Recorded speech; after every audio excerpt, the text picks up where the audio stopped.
আসসালামু আলাইকুম এভরিওয়ান। ১৬ বছর পর গল্পের ১৩ নাম্বার পর্ব। আর হ্যাঁ, আজকে আমি একটু বেশি অসুস্থ, যার জন্য ভয়েসটা একটু অন্যরকম লাগতে পারে। যেহেতু এত কষ্ট করে তোমাদের জন্য ভিডিও বানাই, তাই তোমাদের থেকে একটা করে লাইক ও কমেন্ট আশা করতেই পারি। আশা করি তোমরা করে দিবা। তো চলো বেশি কথা না বলে গল্প শুরু করা যাক। চৌধুরী সাহেব হাসপাতালে ঢুকে সোজা চলে যান ছেলের কাছে। কোমা থেকে বেরিয়ে এসেছে রাফসান। আজ মিস্টার চৌধুরী ভীষণ খুশি, তবে তার মন খারাপ। উনি কথা দিয়েছিলেন ছেলে সুস্থ হওয়ার আগেই তাকে খুঁজে বের করবেন, যে তার ছেলের এই অবস্থার জন্য দায়ী, কিন্তু পারেননি। তার আগেই রাফসান ঠিক হয়ে গেছে। নিজের মনে মনে এগুলো কথা ভেবে চলেছেন মিস্টার চৌধুরী। এমন সময় পেছন থেকে কেউ একজন বলে ওঠে, স্যার আসবো? মিস্টার চৌধুরী অবাক হয়ে বলল, তুমি এখন এখানে? সে বলল, হুম। মিস্টার চৌধুরী বলল, কাজের কাজ কিছু হয়েছে? সে বলল, স্যার সেই খবর দিতেই তো এখানে এসেছি। মিস্টার চৌধুরী বলল, কি খবর? সে বলল, বলছি স্যার। তারপর সেই লোকটি বলা শুরু করে, স্যার প্রথম খবর, আপনার বেয়াই মানে আফজাল আল ইমরানের হারিয়ে যাওয়া ছোট ছেলেকে খুঁজে পাওয়া গেছে। মিস্টার চৌধুরী বলল, ইয়ার কি করছো আমার সাথে? সে বলল, কেন স্যার? মিস্টার চৌধুরী বলল, কাকে খুঁজে পাওয়া গেছে আর কে হারিয়ে গেছে আমার জানার কোনো ইচ্ছে নেই, আসল খবর বলো। সে বলল, স্যার উত্তেজিত হবেন না, আমার কথাগুলো শুনুন আগে। মিস্টার চৌধুরী বলল, বলো। সে বলল, দ্বিতীয় খবর, আমাদের রাফসান বাবার এই অবস্থার জন্য যে দায়ী তাকেও খুঁজে পাওয়া গেছে। মিস্টার চৌধুরী বলল, কি? সে বলল, ইয়েস স্যার। মিস্টার চৌধুরী বলল, কোথায় সে? বল এক্ষুনি। সে বলল, আহ স্যার, আগে আমার কথাটা শেষ করতে দিন। মিস্টার চৌধুরী বলল, আরো বাকি আছে। সে বলল, তৃতীয় খবর, আমাদের সিক্রেট কারখানায় সেদিন কে রেড করার চেষ্টা করেছিল তার খবর পাওয়া গেছে। মিস্টার চৌধুরী এখন আর কোনো কথা বলছেন না, শুধু চুপ করে শুনেই যাচ্ছেন। আর সেই লোকটা বলে চলেছে, সে বলল, আপনার ল্যাপটপ থেকে সব ইনফরমেশন গায়েব কে করেছে তাকেও খুঁজে পেয়েছি স্যার। মিস্টার চৌধুরী বলল, হোয়াট? সে বলল, ইয়েস। আপনি যে ছেলেটার কথা বলছিলেন, রাজ? মিস্টার চৌধুরী বলল, হুম। সে বলল, তার খোঁজও পাওয়া গেছে। সে কি করে, কোথায় থাকে? মিস্টার চৌধুরী বলল, কেউ? আর বাকিগুলো কারা বল। ফার্স্ট সবকটাকে আমি এক গুলিতে শেষ করব। সে বলল, রিল্যাক্স স্যার। মিস্টার চৌধুরী বলল, তুই এবার বল কে ওরা সবাই, আর কোথায় পাবো? সবগুলোকে একসঙ্গে মারবো আমি। বলে মিস্টার চৌধুরী বেডে শুয়ে থাকা রাফসানের কাছে গিয়ে ওর চোখের দিকে তাকিয়ে বলে, সবকটাকে যেভাবেই মারি না কেন, কিন্তু আমার ছেলের এই অবস্থা যে করেছে আমি তাকে টুকরো টুকরো করে কুকুরকে খাওয়াবো।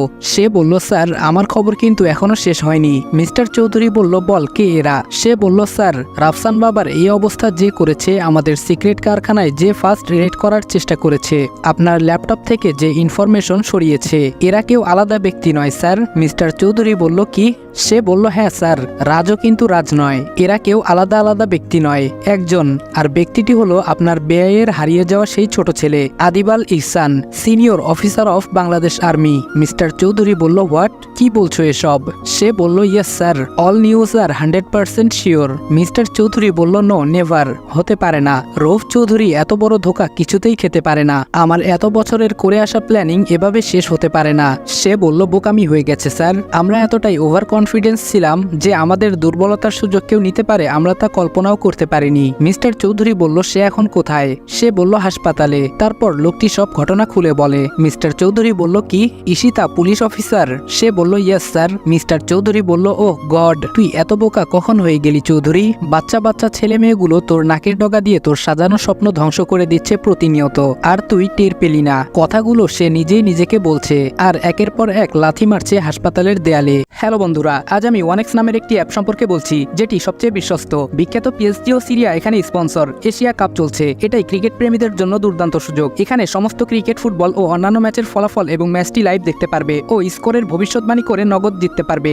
যেমন কোন দল জিতবে, কত রান করবে ইত্যাদি। এছাড়াও এখানে রয়েছে বর্তমানে বিখ্যাত চিকেন রোড ও ক্রাশ গেম সহ বিভিন্ন ধরনের গেমস, যেগুলো খেলে রয়েছে খুব সহজেই অর্থ জেতার সম্ভাবনা। তোমরা কি নতুন? তাহলে মাত্র 300 দিয়ে তোমরা এখানে খেলা শুরু করতে পারো। বিএমডব্লিউ গাড়ি, আইফোন, ল্যাপটপ, অন্যান্য পুরস্কার রয়েছে প্রত্যেক দিন। তবে আমার সাবস্ক্রাইবাররা রেজিস্ট্রেশন করার সময় আমার প্রচার কোড অনফায়ার ব্যবহার করলে প্রথম জমাতে পাবে 12,000 পর্যন্ত ও ফ্রি স্পিন। পেটিএম ব্যাংক, বিকাশ, নগদ, রকেট এবং অন্যান্য সহজ পদ্ধতির মাধ্যমে 1 মিনিটে জেতা রাশি নিজের অ্যাকাউন্টে নিতে পারবে। তাহলে আর দেরি কিসের? পিন কমেন্টের লিঙ্ক থেকে অথবা গুগলে ওয়ানেক্স বেট সার্চ করে আমার দেওয়া প্রোমো কোড অনফায়ার ব্যবহার করে রেজিস্ট্রেশন করো এবং বোনাস পাও। Don't worry dad. হঠাৎ কারো মুখে এই কথা শুনে দুজনেই পেছন ফিরে তাকায়। মিস্টার চৌধুরী বলল, তুমি কেন উঠলে? শুয়ে থাকো বলে রাফসানকে ধরে বেডে শোয়াতে গেলে সে ওদের থামিয়ে দেয়। রাফসান বলল, I am all right dad, don't worry. সে বলল, স্যার কিছু একটা করতে হবে, আর না হলে যে কোনো সময় আমরা ধরা পড়ে যেতে পারি। মিস্টার চৌধুরী বলল, কিছু তো একটা করতেই হবে। রৌফ চৌধুরী হাঁটতে জানে না। রাফসান বলল, হাঁটতে হবে না ড্যাড। রাফসানের কথা শুনে দুজনেই অবাক হয়ে সেদিকে তাকায়। তারপর দুজনকে উদ্দেশ্য করে বলে, আমি যা বলছি তোমরা এখন তাই করবে। মিস্টার চৌধুরী বলল, তোমায় কোনো রিস্ক নিতে হবে না, তুমি আজ রাতের ফ্লাইটে আমেরিকা যাবে। কথাটা বলেই পাশের লোকটাকে অর্ডার দেয় টিকিট বুকিং করার জন্য। সে বলল, ওকে স্যার। রাফসান বলল, স্টপ, আমি যা বলছি তুমি তাই করো। রাফসান রেগে গিয়ে কথাগুলো বলে, আর চৌধুরী সাহেব ছেলেকে বোঝানোর চেষ্টা করতে থাকেন। এর মধ্যেই কেবিনে কারো আগমন টের পেয়ে দুজনেই চুপ হয়ে যান এবং পেছন ঘুরে দেখতে পান রাফসানের মা ভেতরে প্রবেশ করছেন। রাফসানের মা বলল, কি হয়েছে এখানে? মিস্টার চৌধুরী বলল, তুমি রাফসানকে বোঝাও। রাফসানের মা বলল, কি হয়েছে? চৌধুরী সাহেব সব ঘটনা খুলে বলেন তার স্ত্রীর কাছে। সব শুনে তিনি রাফসানকে কিছু বলতে যাবেন তার আগেই রাফসান বলল, মম আমি যা বলছি তাই হবে, ব্যাস। ওনারা দুজনেই হাল ছেড়ে দিয়ে রাফসানের উপর ভরসা করেন আর রাফসানের প্ল্যান অনুযায়ী কাজ করতে বেরিয়ে পড়েন মিস্টার চৌধুরী। এদিকে সবাই হাসপাতালে অপেক্ষা করতে থাকে আদির জ্ঞান ফিরার। 24 ঘন্টা পেরিয়ে গেছে, এখনো আদির জ্ঞান ফিরছে না। সবাই মহাচিন্তায় পড়ে যান। এদিকে ইসি এখনো আদির কেবিনেই ওর বেডের পাশে বসে আছে। টেনশনে ওর মাথা কাজ করছে না। ঘড়ির দিকে তাকিয়ে সে অবাক হয়ে যায়, আর তাই সে উঠে যায় ডাক্তারকে ডাকার উদ্দেশ্যে। হঠাৎ কারো কণ্ঠ শুনে ইসি পেছনে ফিরে দেখে আদি চোখ খুলেছে। ইসি বলল, আদি তুই ঠিক হয়ে গেছিস? আদিকে চোখ খুলতে দেখে ইসি খুশিতে আত্মহারা হয়ে পড়ে, কিন্তু ওর হাসি বেশিক্ষণ স্থায়ী হয়নি, কারণ তার আগেই আদির শ্বাসকষ্ট বেড়ে যায়। তা দেখে ইসি ঘাবড়ে গিয়ে ডক্টর ডক্টর বলে চিৎকার করতে থাকে। কেবিনের ভেতর থেকে ইসির চিৎকার শুনে সবাই ছুটে আসে ভেতরে। সবাই জানতে চায় কি হয়েছে, কিন্তু ইসি কারো কথার জবাব দিতে পারছে না। সবার প্রশ্নের মাঝখানে ডক্টর ভেতরে চলে আসেন। ডক্টর বলল, দেখি সরে দাঁড়ান সবাই। ইসি বলল, ডক্টর আদির চোখ খুলেছিল, আমার নাম ধরেও ডেকেছিল, কিন্তু। ডক্টর বলল, ম্যাম শান্ত হন, আমাকে দেখতে দিন। ভাবি এসে ইসিকে টেনে নিয়ে যান উনার দিকে। ইসি সরে দাঁড়ালে ডক্টর গিয়ে চেক করে আসেন। বাবা বলল, ডক্টর কি হয়েছে? ডক্টর বলল, চিন্তার কিছু নেই, ভয় কেটে গেছে, তবে এখন সাবধানে থাকতে হবে। সবাই বাহিরে চলে যান প্লিজ।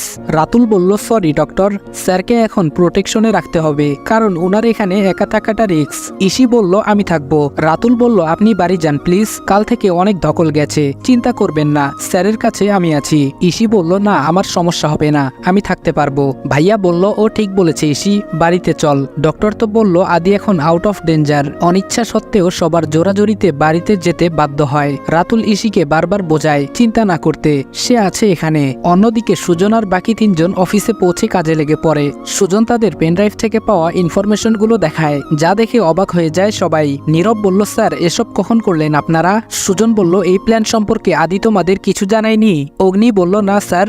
সুজন বলল, ওকে তাহলে শুনো আমি বলি। তারপর সুজন তাদের সব ঘটনা খুলে বলে। সব শুনে আয়াস বলে, যাই বলুন স্যার, আদিপ স্যারের কিন্তু ঝুঁকি নেওয়ার বড্ড সাহস আছে। অগ্নি বলল, হয় কেল্লাফতে আর না হয় লড়াই মাঠে। সুজন বলল, ঠিক বলেছ, এখন ভালোই ভালোই ছেলেটা সুস্থ হয়ে আমাদের মাঝে ফিরলে হয়। নীরব বলল, ফিরবে স্যার, খুব তাড়াতাড়ি ফিরবে আমার বিশ্বাস। সুজন বলল, তাই যেন হয়, বলে সবাইকে তাড়া দেয়। সুজন বলল, চলো চলো সবাই কাজে লেগে পড়ো, আমাদের সময় কম। তারপর সে সবাইকে কাজ বুঝিয়ে দেয়, আর ওরা সবাই নিজের কম্পিউটার অন করে বসে পড়ে কাজে। কাজের ফাঁকেই হঠাৎ অফিসের ল্যান্ডলাইন বেজে ওঠে। আয়াস উঠতে যাবে, তখন সুজন বলে, তুমি বসো আমি দেখছি। সে ফোনটা রিসিভ করে। সুজন বলল, হ্যালো, সিনিয়র অফিসার সুজন সরকার বলছি। অপর পাশের কথা শুনে সুজন বলল, আপনারা একটু সামলানোর চেষ্টা করুন, আমরা খুব শিগগিরই পৌঁছে যাব। বলে সে ফোনটা কেটে দেয়। অগ্নি বলে, কি হয়েছে স্যার? সুজন বলল, যা ভেবেছিলাম তাই হয়েছে। বলেই সে তার চেয়ারে বসে পড়ে। আয়াস বলল, কার ফোন ছিল স্যার? সুজন বলল, ইয়ার ডিপার্টমেন্ট থেকে। অগ্নি বলল, কেন স্যার? সুজন বলল, শুনো। তারপর সুজন তাদের কারণটা খুলে বলে দেয়। কারণ শুনে সবাই কিছুটা অবাক হয়। সুজন বলল, নাও তাড়াতাড়ি কাজ শেষ করো, যা করার আজকেই করতে হবে আমাদের, নাও ফাস্ট, হারি আপ। সবাই বলল, ওকে স্যার, বলে সবাই কাজে লেগে পড়ে। কাজের মাঝখানে সুজনের ফোনটা আবার বেজে ওঠে। সুজন বলল, হ্যালো স্যার। সিনিয়র স্যার বলল, হ্যালো। সুজন বলল, কেমন আছেন স্যার? স্যার বলল, আমি ঠিক আছি, তোমাদের ওইখানে সব ঠিক আছে তো? সুজন বলল, ইয়েস স্যার। স্যার বলল, ওকে গুড, আমি খুব তাড়াতাড়ি আসার চেষ্টা করছি, ততক্ষণ তুমি সামলাও ব্যাপারটা। সুজন বলল, এত ব্যস্ত হতে হবে না স্যার, আমরা সামলে নিতে পারবো ইনশাল্লাহ, আর এখন তো পুলিশরাও আমাদের সাথেই আছে। স্যার বলল, আশা করি সব এবার ঠিক হবে। হবে। সুজন বলল ইয়াস স্যার। স্যার বলল আচ্ছা আদির কি অবস্থা এখন? সুজন বলল আমি খোঁজ নিয়েছি স্যার, ওর জ্ঞান ফিরেছিল, তবে সাথে সাথেই অজ্ঞান হয়ে গেছে। স্যার বলল কি বলছো? আমি তো ব্যস্ততার জন্য ঠিকমতো ওর খোঁজটাও নিতে পারছি না। সুজন বলল সমস্যা নেই স্যার, আমরা আছি, আর ডক্টর বলেছে আদি এখন আউট অফ ডেঞ্জার। সুজন আরো কিছুক্ষণ স্যারের সাথে কথা বলে ফোনটা কেটে আবারও কাজে মন দেয়। যান প্রাণ দিয়ে কম্পিউটারে কিছু একটা করছে সবাই। অন্যদিকে ইসি বাসায় পৌঁছে ফ্রেশ হয়ে নেয় তাড়াতাড়ি। এর মাঝে ভাবি এসে ডেকে যায় খাওয়ার জন্য, কিন্তু খাওয়ার কোনো ইচ্ছে ওর নেই। ভাইয়া বলল কিরে ইসি কি করছিস? কখন থেকে ডাকছি। ভাইয়া রুমে ঢুকে দেখে ইসি ল্যাপটপে কিছু একটা করছে। ভাইয়াকে দেখে একবার তাকিয়ে আবার ল্যাপটপে মুখ গুজে কাজ করতে থাকে। ভাইয়া বলল কি রে, সারাক্ষণ কাজ আর কাজ। ইসি বলল ভাইয়া প্লিজ করতে দাও কাজটা। ভাইয়া বলল না, আগে খেয়ে নিতে হবে তারপর কাজ। ইসি বলল আমি খাবো না, প্লিজ যাও। ভাইয়া বলল লক্ষ্মী বোন আমার, কিছু খেয়ে নে। দেখ তুই কখন বাসা থেকে বেরিয়েছিস খেয়াল আছে? পরশু বের হয়েছিলি কাজের উদ্দেশ্যে, আর সেখান থেকে হাসপাতাল। ইসি বলল উফ ভাইয়া আমার খিদে নেই। ভাইয়া বলল তুই হাসপাতালে যাবি তো? ইসি বলল তা তো যাবই। ভাইয়া বলল আচ্ছা যাস। ইসি বলল হঠাৎ এই কথা কেন জিজ্ঞেস করলে? ভাইয়া বলল আশা করি আল্লাহর রহমতে আদির জ্ঞান ফিরে আসবে, আর তখন বলবো তুই 2 দিন ধরে না খাওয়া। ইসি বলল মানে? ভাইয়া বলল কথাটা শুনলে নিশ্চয়ই আদি খুশি হবে তাই না? ইসি বলল ভাইয়া কাজটা করতে দাও ঠিক মতো, দূর ভালো লাগে না। ভাইয়া বলল চল খেয়ে নিবি। ভাইয়া ইসির হাত ধরে টেনে খাবার টেবিলে নিয়ে আসে। ইসি আসার পর সবাই খেতে বসে, যেটাকে বলে নামের খাওয়া, কাজের না। সবাই কেমন জানি মন মরা। ভাবি ভাইয়াকে বলল তুমি এখন হাসপাতালে যাবে তো? ভাইয়া বলল কেন? ভাবি বলল আমি রাতুল আর হাসপাতালে থাকা অন্যদের খাবারগুলো প্যাক করে দেই। বাবা বলল বৌমা দাও, ভালো কথা মনে করেছো। সবাই কথা বলতে থাকে নিজেদের মধ্যে। এর মাঝে 2 চামচ খাবার মুখে দেওয়ার পর ইসির ফোন বেজে ওঠে। ইসি বলল হ্যালো। অপর পাশে কথা শুনে ইসি বলল ওকে আমি এক্ষুনি আসছি। বলে ইসি চেয়ার থেকে উঠে রুমের দিকে চলে যায় আর ঝড়ের গতিতে বেরিয়ে আসে। বেরিয়ে যাবে এমন সময় বাবা পথ আগলে দাঁড়ায়। বাবা বলল কোথায় যাচ্ছিস এমন ভাবে? ইসি বলল আমি ফিরে সব বলবো, এখন আমায় বের হতে হবে। বাবা বলল আরে শুন। ইসি কারো কথা কানে না নিয়ে বেরিয়ে যায়। সবাই ওর যাওয়ার দিকে কিছুক্ষণ তাকিয়ে থাকে। ভাইয়া বলল খাবারগুলো দাও, আমরা বের হব এখন। ভাবি বলল দাঁড়াও আনছি। বাবা ভাইয়া আরো কয়েকজন হাসপাতালের উদ্দেশ্যে বেরিয়ে আসে। এসে দেখে রাতুল দাঁড়িয়ে ফোনের মধ্যে কিছু একটা করছে। ওরা রাতুলের দিকে এগিয়ে যায়। রাতুল বলল আরে আঙ্কেল আপনারা এত তাড়াতাড়ি আসার কি ছিল? আমরা তো আছি এখানে। বাবা বলল আসলে বাড়িতে মন টিকছে না। রাতুল বলল চিন্তা করবেন না স্যার, খুব তাড়াতাড়ি ঠিক হয়ে যাবেন। বাবা বলল এতগুলো বছর পর ছেলেটাকে পেলাম, তাও এরকম অবস্থায়, কোনো বাবা এটা মেনে নিতে পারবে না। ভাইয়া বলল আচ্ছা যাই হোক বাদ দাও তো বাবা। রাতুল এই নাও, দুপুরে খেয়েছো বলে তো আমার মনে হয় না, তাড়াতাড়ি খেয়ে নাও। রাতুল বলল এই কি ভাইয়া, এসবের কি দরকার ছিল? আমরা ক্যান্টিনে খেয়ে নিতাম তো। ভাইয়া বলল একদম চুপ, যা বলছি তাই করো, ভুলে যেও না আমি কিন্তু তোমাদের স্যারের বড় ভাই। রাতুল বলল সরি ভাইয়া। ভাইয়া মুচকি হেসে রাতুলের পিঠে হাত রেখে ওকে খেয়ে নিতে বলল। বাবা বলল ইসি কোথায়? এখনো তো এলো না সে। অন্যদিকে ইসি অফিসে চলে যায় নিজের কাজে। সেখানে সে কাজে আটকে যায়, যার জন্য হাসপাতালে যেতে পারছে না। পুলিশ এবং আর্মি 2 ডিপার্টমেন্টের দলই নিজেদের কাজ নিয়ে ব্যস্ত। সুজন এবং বাকিরা মন দিয়ে কাজ করছে। কাজের ফাঁকে খেয়াল করে নীরবের মুখ কিছুটা স্তব্ধ। সুজন বলল কি ব্যাপার নীরব, কি হলো? নীরব বলল স্যার একটু এদিকে আসুন। সুজন চেয়ার ছেড়ে উঠে যায়, আর সুজনের সাথে সাথে আয়াস এবং অগ্নি দুজনেও যায়। ওরা কিছু একটা দেখে বেশ অবাক হয়ে যায়। অগ্নি বলল স্যার এখন হিসেব মিলবে কি করে? আয়াস বলল স্যার আমরা এখন কি করব? সুজন বলল এর জন্য তো পুলিশের সাহায্য দরকার, কারণ ওই দিন তো সিক্রেট এরিয়া ওরাই রেড করেছে। নীরব বলল ইয়াস স্যার। সুজন বলল কি করি? আয়াস বলল স্যার পুলিশরা কি আমাদের সাহায্য করবে? সুজন বলল আমি সিনিয়র স্যারের সাথে কথা বলে দেখি। সুজন ফোনটা বের করে স্যারকে আবার ফোন দেয়। সুজন বলল হ্যালো স্যার। স্যার বলল হ্যাঁ সুজন বলো। সুজন বলল স্যার একটা সাহায্য দরকার। স্যার বলল কি বলছো কি, ভুলে গেলে নাকি? দায়িত্ব কিন্তু আমারও। সুজন বলল স্যার জানি, কিন্তু। স্যার বলল কিন্তু কি? সুজন বলল স্যার সাহায্যটা লাগবে পুলিশের। স্যার বলল কি? সুজন বলল ইয়েস স্যার। সুজন তখন সবটা খুলে বলে স্যারকে। স্যার বলল আচ্ছা আমি দেখছি কি করা যায়। সুজন বলল ওকে স্যার, কিন্তু যা করার খুব তাড়াতাড়ি করতে হবে। স্যার বলল পুলিশ ডিপার্টমেন্ট থেকে দায়িত্বে কে এসেছে? সুজন বলল আইপিএস অফিসার ইশিতা জামান। স্যার বলল ওকে আমি কথা বলছি, তারপর তোমাদের জানাবো, বলে ফোন কেটে দিয়ে অপেক্ষা করতে থাকে। এদিকে ইসি নিজের অফিসে বসে আছে। এর মধ্যে ইসির সিনিয়র ঢুকে পড়ে ওর কেবিনে। আসসালামু আলাইকুম এভরিওয়ান। 16 বছর পর গল্পের 13 নম্বর পর্ব এখানেই শেষ করলাম। ভিডিওটা ভালো লাগলে লাইক এবং কমেন্ট করে দিও, এবং চ্যানেলে নতুন হলে সাবস্ক্রাইব করতে ভুলবে না। তো দেখা হচ্ছে নেক্সট ভিডিওতে। ততক্ষণ ভালো থাকবা, সুস্থ থাকবা এবং আমার জন্য একটু দোয়া করবা। আল্লাহ হাফেজ।